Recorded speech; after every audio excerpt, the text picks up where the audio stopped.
इस वक्त अस्पताल में परेशान बैठा आदमी यूँ महसूस कर रहा था जैसे सारी दुनिया उसके हाथों से निकलती जा रही हो। वह कुछ भी नहीं कर पा रहा था। उसने रोते हुए मेनका के चेहरे को देखा था। मैं तुमसे बिछड़ना नहीं चाहता हूँ। मैंने तुम्हें बहुत मुश्किल से पाया था। उसने बहुत विनती की, जैसे बिछड़ते हुए आदमी से आखिरी विनती की जाती है, वह उसे आधे रास्ते में छोड़कर ना जाए। लेकिन उस विश्वास के साथ कि वह उसे फिर भी छोड़कर चला जाएगा, मेनका की आंखें तो पहले ही सावन की तरह बरस रही थी। उसने अपने सीने से लगाया हुआ मेनका के चेहरे को देख रहा था। उसने अपने सीने से लगाया हुआ नन्ही सी जान को उसके हवाले कर दिया था।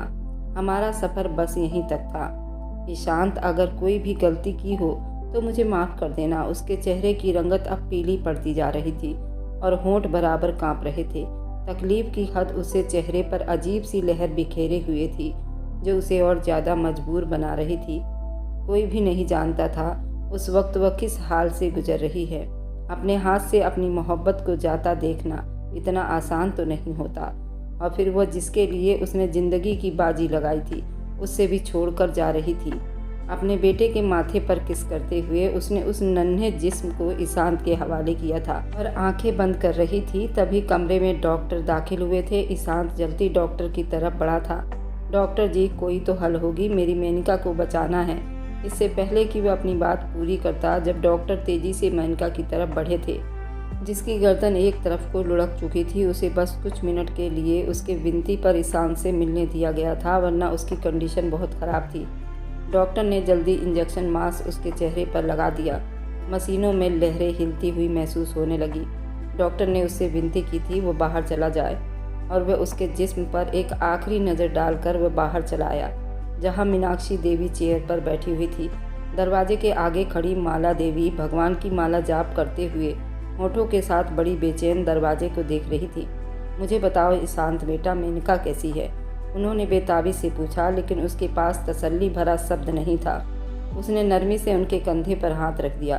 बहुत सारी प्रार्थनाएं करनी है आंटी जी, अभी बहुत ज़रूरत है। और साथ ही उसने अपने बेटे को माला देवी के हाथ में रख दिया और पास ही बैठी हुई मीनाक्षी देवी को जैसे कोई परवाह ही नहीं थी। इतना आसान तो नहीं होता किसी भी इंसान को मरते हुए छोड़ देना, लेकिन शायद उन लोगों के लिए आसान होता है जो ठुकरा देना जानते हों। उस दिन भी ऐसा ही हुआ था। उस नन्हे से जिस्म को समेटकर मीनाक्षी देवी जल्दी अपने घर को चल पड़ी थी, क्योंकि उनके कहने के हिसाब से यहाँ बच्चा बीमार हो सकता है। और वैसे भी वो बहुत अजीब औरत थी, जिनके अपने वसूल अपने ही एक मनगढ़ंत कहानी थी। उनके लिए अपने बेटे को देने के लिए तसल्ली के कुछ शब्द भी नहीं थे। और वही हुआ। ठीक 1 घंटे के बाद डॉक्टर ने आकर वह खबर उसके कानों में डाल दिए जो उसके लिए कोई तूफान की तरह थी। मेनका उसे छोड़कर चली गई थी। मेनका को अपनाने के लिए उसने ज़मीन आसमान एक कर दिए थे। वह जिसकी मोहब्बत के लिए वो बेचैन हुआ करता था, सारी दुनिया से लड़ता फिरता था, आज उसे चुपचाप छोड़कर चली गई थी। वह दिन किसी तूफान से कम नहीं था, जिसके बारे में उसने सोचा भी नहीं था। एक कोहराम मचा हुआ था। मीनाक्षी देवी ने कह दिया कि मेनका की डेड बॉडी पर उनसे ज़्यादा उसके माँ बाप का अधिकार है, और वह तो उसे अपनाने के लिए तैयार खड़े थे। वह उस वक्त उस हालत में नहीं था किसी भी साजिश को समझ पाता। वह उस वक्त दुख की गहराइयों में डूबा हुआ था, जो उसके लिए एक कयामत थी, जो उसके सर पर आकर उतरी थी। और मेनका के साथ जैसे उसकी दुनिया ही उजड़ गई थी। सब कुछ चला गया था। सारी दुनिया की खुशियाँ अधूरी रह गई थी। जब उस दिन अभी मेनका को गए हुए 3 महीने भी नहीं बीते थे, जब उसकी माँ उसके कमरे में आई और आते ही अपना फैसला उसके सामने रख दिया। मैं तुम्हारे बेटे को और ज़्यादा नहीं संभाल सकती। तुम्हें एक पत्नी और तुम्हारे बेटे को एक माँ की ज़रूरत है, इसलिए होश में आओ और अब इस दुख से बाहर आओ। वह बड़ी आश्चर्य से अपनी माँ को देखता ही रह गया था। मम्मी, आप जानती है, मेनका को भूल जाना मेरे लिए आसान नहीं है, लेकिन ये मीनाक्षी देवी की ज़िद थी। तुमने पहले ही मेनका के लिए अपनी ज़िद पर डटे रहे, मुझे नीचा दिखाते रहे, लेकिन तुम मेरे इकलौते बेटे हो, और अब मैं तुम्हारी ज़िंदगी को यूँ बर्बाद होते हुए नहीं देख सकती हूँ। उसकी माँ ठीक कहती थी। जो भी कहती थी उसने मेनका के लिए खुदगर्जी दिखाया था, जबकि उसकी माँ अपनी मर्जी से इसके लिए लाइफ पार्टनर चुनने का अधिकार रखती थी। वह अपने ज़िद पर ही डटा रहा। मैं अपने बेटे को पाल लूँगा, और वैसे भी मेनका की जगह किसी और को देने के लिए एक वजह काफ़ी नहीं है। मेरी ज़िंदगी में या लक्ष्य की ज़िंदगी में किसी की निगरानी की कमी नहीं है। उसने अपने बेटे का नाम लक्ष्य रखा हुआ था, सिर्फ इस सोच पर कि उसके आसपास ही उसकी सारी दुनिया घूमती रहती है। वरना मेनका के बाद अपनी ज़िंदगी को वह इस तरह से बिता रहा था और उसे भूल पाना उसके लिए आसान नहीं था। पागल मत बनो, अगर तुम मेरी बात नहीं मानोगे तो मैं तुम्हें छोड़कर विदेश चली जाऊंगी, अपने माँ बाप के पास। तुम अच्छी तरह जानते हो कि मैं फिर वापस पलट कर नहीं आऊँगी। मेरी भी ज़िंदगी है। तुम्हारे पापा के बाद मैंने तुम्हें कितनी मुश्किलों से पाला है, तुम इस बात को जानते हो। मीनाक्षी देवी के बहते आंसू उसके लिए कमजोरी थी और ये कमजोरी वह स्वीकार भी करता था। मैं आपको उदास नहीं देख सकता। वह खुद भी रो पड़ा था। मेनका के बाद वह इतना कमज़ोर मर्द बन चुका था कि छोटी छोटी बात पर भी उसे आंसू आ जाते थे। उस दिन भी ऐसा ही हुआ। मीनाक्षी की कोशिश कामयाब हुई। अगले ही कुछ दिनों में उन्होंने उसके लिए दुल्हन भी तलाश कर ली। वह कमरे में जाकर उसके सामने तस्वीर रख चुकी थी, लेकिन उसने मुंह फेर लिया था। ये आपकी मर्जी है, आपको अच्छी लगी है, बस यही काफ़ी है, ये कहकर मुंह फेर गया। शादी की तैयारी होने लगी थी और इस तरह उसके अंदर घुटन बढ़ती जा रही थी। इतना आसान तो नहीं था वह अपनी मोहब्बत यूं भुला दे, किसी और लड़की को अपने बाजुओं में सुला लेता। लेकिन फिर भी ये वक्त था, आ ही गया था। उसे सब कुछ बर्दाश्त करना पड़ा था। मेनका के माँ बाप के साथ वह अब भी बात करता था, उनकी बहुत इज्जत करता था। वह भी उसे हमेशा की तरह अपना बेटा ही समझते थे। उनकी भी इच्छा थी कि वह अपनी ज़िंदगी में आगे बढ़ जाए, क्योंकि ज़िंदगी कभी भी एक जगह पर रुकी नहीं रह जाती, खासकर उन लोगों के लिए जो किसी हादसे से नहीं गुजरते। और वे लोग जो किसी हादसे से गुजर जाते हैं, ज़िंदगी उनके लिए ठहर जाती है और हर एक खुशी उनके लिए बेमोल हो जाती है। शादी के दिन उसे अंदाज़ा हुआ उसकी माँ ने उसके लिए जिस लड़की का चुनाव किया था वह बहुत ही मामूली घराने की लड़की थी। वह हैरानी में पड़ा था, जबकि उसे विश्वास था जिस लड़की का चुनाव माँ ने किया होगा वह जरूर किसी अमीर घर से संबंध रखती होगी, किसी बिजनेसमैन की इकलौती बेटी जो उनके स्टेटस की हो, वही उनकी बहू बनेगी ताकि उनकी नाक ऊंची हो जाए। लेकिन वह हैरानी में पड़ गया था। एक मामूली गरीब घराने की लड़की जो उनके पीछे चली जा रही थी, वह मासूम लड़की जो उसके बगल में आकर बैठी बड़ी मुश्किल से 19 साल की लड़की होगी, जिसे देखकर वह और ज़्यादा मायूसी में उतर गया था। अगर उन्होंने ये कदम उठाना ही था तो किसी भरपूर जवान लड़की से शादी कराती, एक माँ की तरह उसके बेटे की जिम्मेदारी भी संभाल सकती। न जाने क्यों उसे एक पल के लिए लगा जैसे उस लड़की के लिए भी बहुत मुश्किल और कठिन जिंदगी होने वाली है। उसके अपने दिल के लिए भी ये सब कुछ आसान नहीं था। कुछ रस्म के बाद जब वो विदाई करवाकर उसे उस हवेली में लाया तो उसकी माँ ने उसे ईशांत के कमरे में पहुंचा दिया। कमरे को हल्की सजावट दी गई थी। उसका बिल्कुल दिल नहीं कर रहा था वह अपने कमरे में जाए। उसका बेटा हमेशा की तरह एक घरेलू आया संभालती आई थी जो मीनाक्षी देवी के निगरानी में किया करती थी।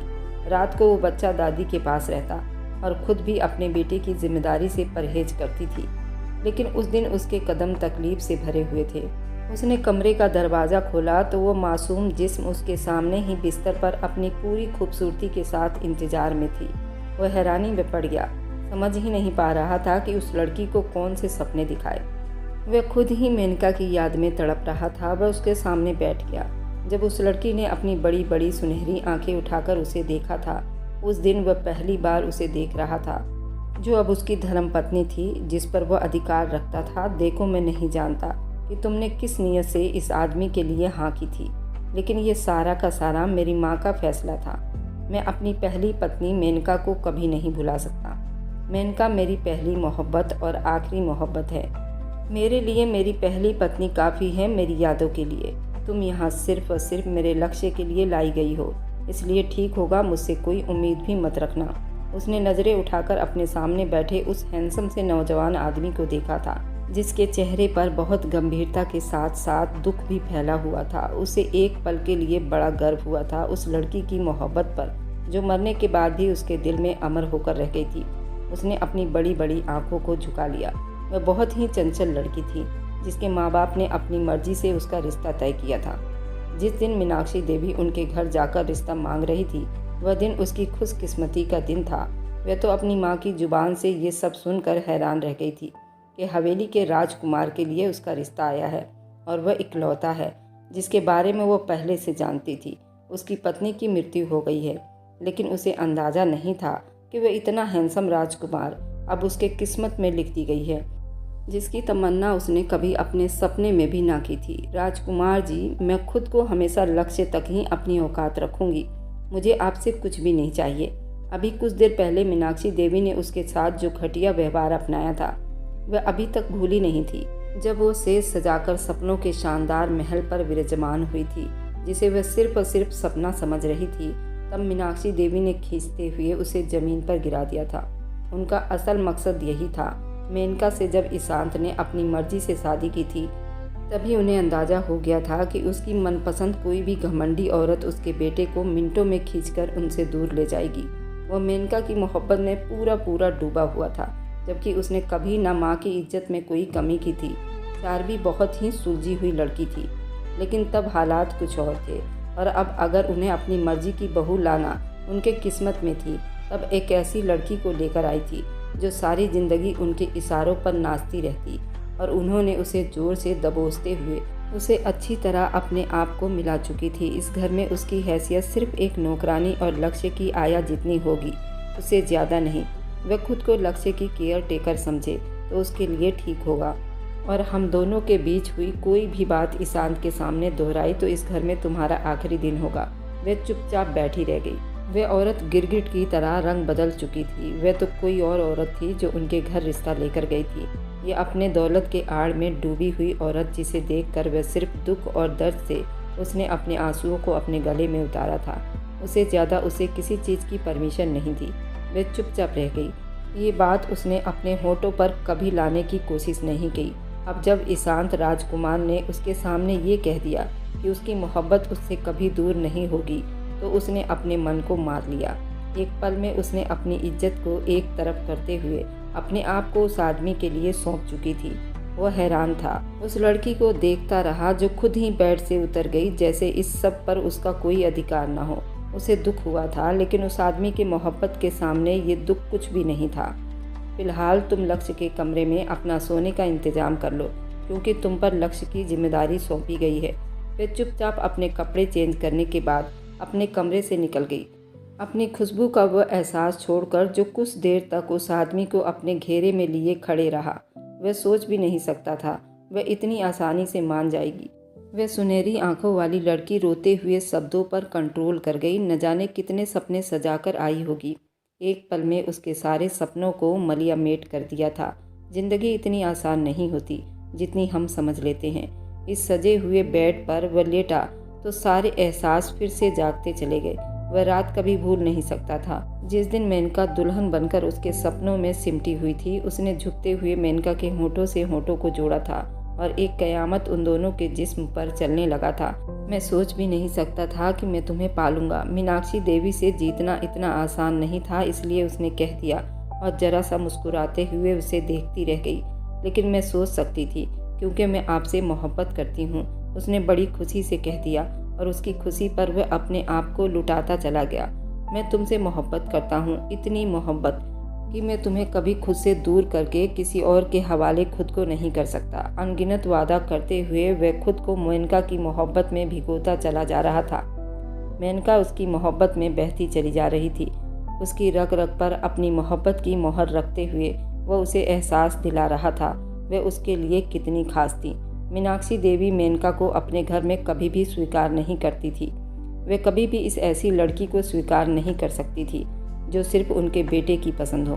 उनके लिए मेनका ऐसी बेहुदा लड़की थी जिसने उनके बेटे पर कब्जा कर लिया था, और ऐसी लड़कियां उनके दिमाग में बदचलन लड़कियां कहलाई जाती हैं, जबकि वे दोनों कई सदियों से एक दूसरे को पसंद करते थे और अब तो अच्छा खासा सेटल भी हो चुका था। लेकिन उनके लिए वह फिर भी एक ऐसा ही बच्चा था जो हमेशा सारी जिंदगी उनके इशारों पर नाचता रहेगा। अगले ही दिन उन्होंने मेनका से ऐसी जिद लगा ली, फिर मेनका की मौत का कारण बन गई थी। मेनका ने हर मुमकिन कोशिश की थी कि वह उनके साथ अपना व्यवहार ठीक कर लेगी, लेकिन ये इतना आसान नहीं था। धीरे धीरे उनके और मेनका के बीच में झगड़ा बढ़ने लगा। मेनका भी खाते पीते घर की लड़की थी। वह कभी बर्दाश्त नहीं कर सकती थी उसकी इज्जत पर बात आए या उसके किरदार को टारगेट किया जाए। इसलिए उसने मीनाक्षी देवी से जिद लगा ली और अब अपनी बात पर डटी रहती। सिर्फ अपने पति के साथ संबंध ठीक रखती। उसे कोई फर्क नहीं पड़ता था कोई उसके बारे में क्या सोचता है। शादी के 4 महीने के बाद जब उसने ये खुशखबरी ईशांत को सुनाई कि वो पिता बनने वाला है तो वह हकीकत में खुशी से उछल ही पड़ा था। वह हमेशा चुप रहने वाला लड़का था, चाहे उसके सामने ही मीनाक्षी देवी मेनका के साथ जैसा भी व्यवहार करती, लेकिन वो बिना कुछ कहे चुप हो जाता, बल्कि हमेशा मेनका को ही समझाता था। धीरे धीरे उसकी माँ इस रिश्ते को स्वीकार कर लेगी, इसलिए चुप रहना ठीक है, और ये नहीं जानता था ये चुप रहना उसके लिए बवाल बन जाएगी।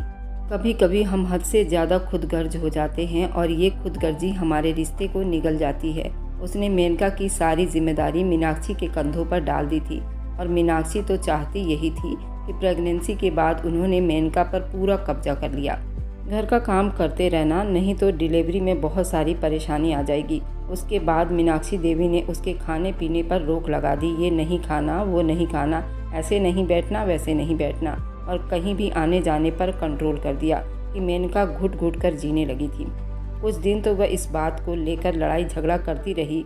उसे ये कैद पसंद नहीं था, लेकिन जब उसने देखा कि ईशांत उस पर ज़्यादा ध्यान नहीं दे रहा बल्कि ज़्यादातर मीनाक्षी देवी की बात को ही अहमियत देता है, तो उसने अपने होठों को सी लिया और वह उनके रिश्ते को निकल गई। वह भी ऐसा ही दिन था जब वह सुबह से बता कर थक चुकी थी कि उसकी तबीयत थोड़ी ख़राब है, उसकी तबीयत ठीक नहीं है, जबकि मीनाक्षी ने कह दिया कि ऐसी कोई समस्या नहीं। वह डॉक्टर के साथ बारीकी से बात कर चुकी हैं। उस दिन भी उनकी लड़ाई हुई थी। ईशांत ने मेनका पर चिल्लाते हुए कह दिया कि तुम दुनिया की इकलौती लड़की नहीं हो जो माँ बनने जा रही हो, और उस वक्त वह जज्बात की आग से लाल थी। मेरी माँ तुमसे ज़्यादा एक्सपीरियंस वाली है, उन्होंने बच्चा पैदा किया है, वह जानती है तुम ये बात स्वीकार क्यों नहीं कर रही हो। उसे अंदाज़ा नहीं था इस हालत में उसका पति उसके साथ इतना घटिया व्यवहार अपनाएगा। उसने चुप रहना अच्छा समझा, एक ऐसी गहरी चुप्पी जो धीरे धीरे उसे अंदर ही अंदर निकलती जा रही थी। कुछ दिन अपनी खराब तबीयत के साथ बिताती रही। जब उस दिन उसकी हालत हद से ज़्यादा बिगड़ गई, कमरे में आने वाली नौकरानी उसे दर्द से बेहाल होते हुए फर्श पर गिरता देखा तो वह आगे बढ़कर उसे सहारा देने लगी। बड़ी मैडम जी, बड़ी मैडम जी, उसने चीखते हुए मीनाक्षी देवी को बुलाया, जो अपनी घमंडी आदतों के साथ कमरे से निकली। क्या मौत पड़ गई है जो आवाज़ ऊंची किए जा रही हो, उन्होंने गुस्से में आते हुए कहा। नौकरानी घबराते हुए उन्हें बता रही थी कि मेनका मैडम फर्श पर गिर गई हैं, उनकी तबीयत खराब है। वे अंदर दाखिल हुई, जल्दी ड्राइवर को गाड़ी निकालने के लिए कहा। उसी वक्त उसे लेकर डॉक्टर के पास गई थी। ईशांत भी जल्दी हॉस्पिटल पहुंच गया, लेकिन उस वक्त तक बहुत देर हो चुकी थी। उसकी तबीयत बहुत ख़राब हो चुकी थी और डॉक्टर ने कह दिया काफ़ी देर होने की वजह से प्रेगनेंसी में कुछ मुश्किल कंडीशन हो गई है, जिसकी वजह से माँ और बच्चा दोनों में से किसी एक को बचाया जा सकता है। ईशांत ने बेधड़क कह दिया था, मेरी मेनका को बचा लीजिए। लेकिन उस वक्त पछताने का कोई फ़ायदा नहीं था, क्योंकि वक्त ने बहुत गहरी चाल चल दी थी। उसने हमेशा के लिए मेनका को खो दिया। मेनका का जिस्म उसके जिस्म से अलग हुआ था।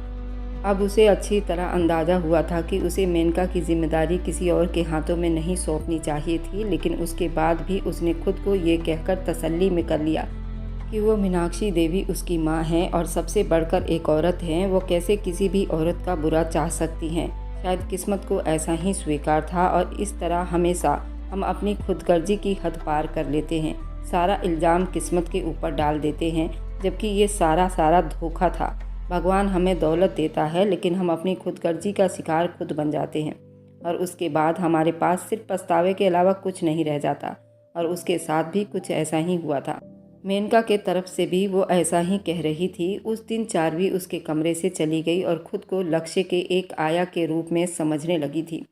शायद वह उसके साथ कंफर्टेबल नहीं, इसलिए लक्ष्य के साथ ज़्यादा आसानी से एडजस्ट कर लेगी।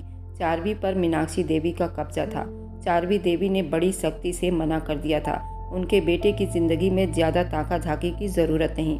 वह अपनी पहली पत्नी से मोहब्बत करता है और हमेशा उसके साथ वफादारी करेगा, इसलिए किसी भी बदचलन लड़की की तरह खुद को उसके कदमों में गिराने की कोई ज़रूरत नहीं। वह बस शर्म से सर झुकाकर रह गई थी। किचन में खड़ी हुई नौकरानी ने हैरानी से उसके चेहरे को देखा था।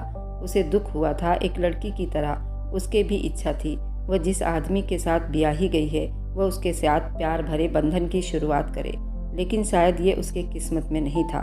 इसलिए चुपचाप उसने मीनाक्षी देवी की बात मान ली थी। उसे अपने घर वालों से मिलने की भी परमिशन नहीं थी। हफ्ते में एक बार ड्राइवर उसे लेकर जाता और वह सिर्फ 1 घंटे के लिए वहां रहती, फिर वापस उसे ड्राइवर अपने साथ ले आता। अब उसके घर वालों को भी एहसास हुआ था कि उन्होंने कितनी बड़ी गलती कर दी थी, लेकिन मीनाक्षी देवी के खिलाफ जाने की हिम्मत किसी में भी नहीं थी।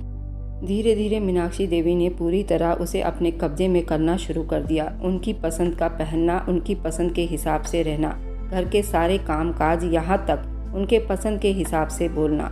लक्ष्य की सारी जिम्मेदारी उसने अपने कंधों पर उठा लिया। वैसे भी उसे उस बच्चे से खास तरह का लगाव हो गया था, क्योंकि वह ईशान से मोहब्बत करती थी और बच्चा ईशान की मोहब्बत थी जिसमें उसकी जान बसती थी। शायद इसलिए चार्वी को इस बच्चे से बेहद मोहब्बत हो गई थी। जैसे इस पूरे घर में ये मासूम सा फूल है जो उसका एक ही सहारा है, जिसे वह दिल से जुड़ी हुई थी। हर दिन ही वह उसे अपने हाथों में उठाकर उसके पापा की सारी शिकायत उसके सामने लेकर बैठ जाती। वह अब उसे पहचानने लगा था। माँ की ममता महसूस करते उसके प्यार में सिमट जाता। उसकी नन्ही सी मुस्कुराहट से उसका दिन बीत जाता। लेकिन मीनाक्षी देवी का व्यवहार वैसा ही था। नौकरानी के होते हुए भी उसे घर के सारे कामकाज करने पड़ते। नौकरानी के साथ मिलकर वह किसी नौकरानी की तरह यहाँ जिंदगी बिता रही थी। घर की साफ सफाई, खाना बनाना, सबके सामने खाना लगाना, फिर सबसे अलग होकर खाती। कभी कभी तो उसे बचा हुआ खाना खाना पड़ता और बस दुख से उन्हें देखती रह जाती। इस तरह मुझे आंखें फाड़ फाड़ कर ना देखा कर, तुम्हारे घर में तुम्हें इतना भी ना मिलता होगा। उसके माँ बाप के गरीबी के दिन उसे सुना देती, उस पर चिल्ला पड़ती। रही बात ईशांत की, तो ईशांत तुम्हें कभी नहीं पूछेगा। वह पलटकर तुम्हारी खबर कभी भी नहीं लेगा। उस दिन भी उसे बहुत तेज बुखार था। सुबह नौकरानी उसे नींद से जगाने के लिए आई तो उसने टूटे फूटे शब्दों में कह दिया कि लक्ष्य ने रात भर उसे जगाया है, क्योंकि लक्ष्य के पेट में दर्द था और वह खुद भी बुखार से सुलग रही थी, इसलिए उसे थोड़ा आराम करने दिया जाए। इस बात पर तो मीनाक्षी देवी सुलग उठी थी और खुद उसके कमरे में चली आई। वह डरते हुए बेड से उतर गई। लक्ष्य अभी ही कुछ देर पहले सोया था। मीनाक्षी ने उसे बाजुओं से हिलाते हुए अपने सामने लाकर किया। वह सख्त नज़रों से उसकी आंखों में देखती रही। क्या मतलब? अब तुम्हारी मर्जी से सब कुछ होगा, यानी तुम अब यहाँ पर अपना हुक्म चलाओगी? उनका शब्द बहुत ज़्यादा गुस्से में निकल रहा था, जबकि उसकी तबीयत बहुत ज़्यादा ख़राब थी।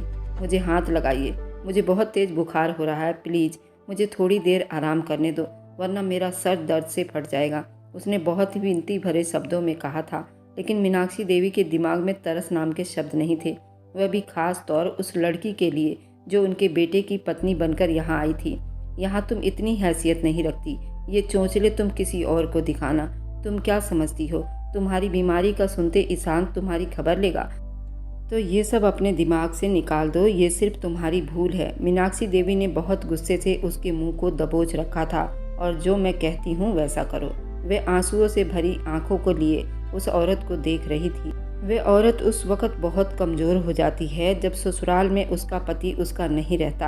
अगर उसका पति उसका साथ ना दे तो औरत के लिए वह जिंदगी नर्क से बदतर होती है।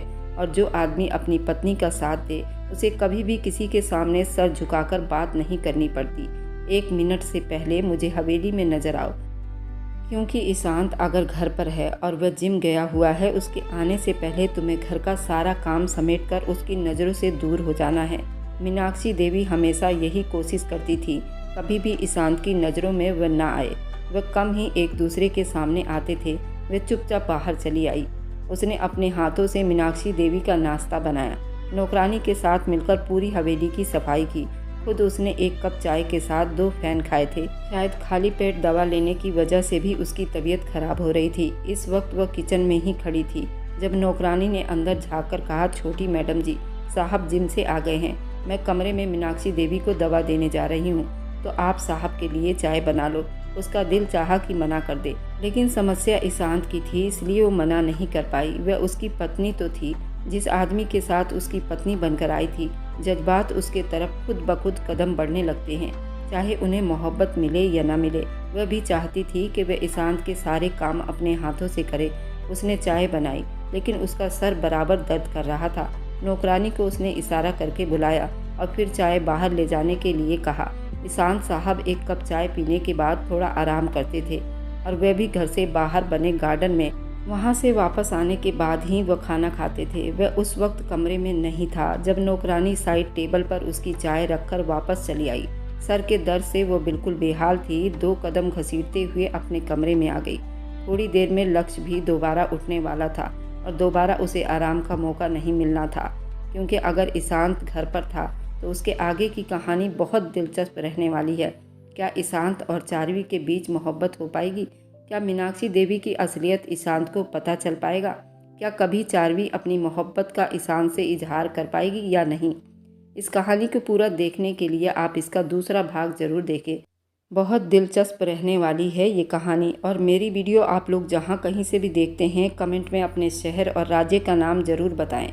मुझे आप लोगों के कमेंट पढ़ने में बहुत आनंद आता है और उन सभी का मैं बहुत बहुत धन्यवाद करना चाहती हूँ जो लोग मेरी वीडियो को देखते हैं, लाइक करते हैं और शेयर करते हैं। अगर आपको आज की कहानी पसंद आई है तो वीडियो को ज़रूर लाइक कीजिएगा और अपने दोस्तों के साथ शेयर भी कीजिएगा। और हाँ, अगर आपने अभी तक हमारे चैनल को सब्सक्राइब नहीं किया है तो ज़रूर सब्सक्राइब कर लें।